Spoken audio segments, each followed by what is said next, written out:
बड़े अच्छे ढंग से कवि कहते हैं, तो सक तकिया बड़ी बिछाना, तो सक तकिया बड़ी बिछाना,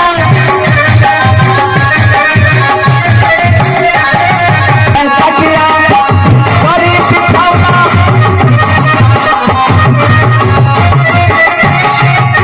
तो सक तकिया बड़ी बिछाना,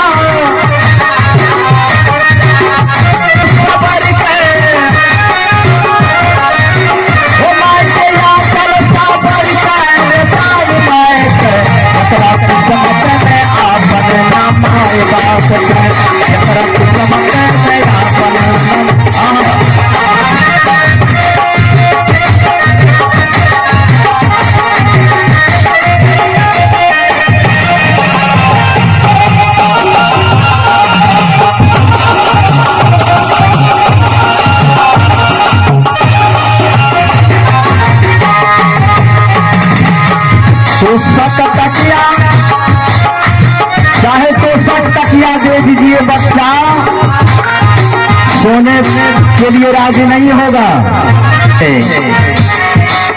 बेटा भले कुपुत्र हो जाए, माँ कभी कुमाता कभी नहीं होते हैं।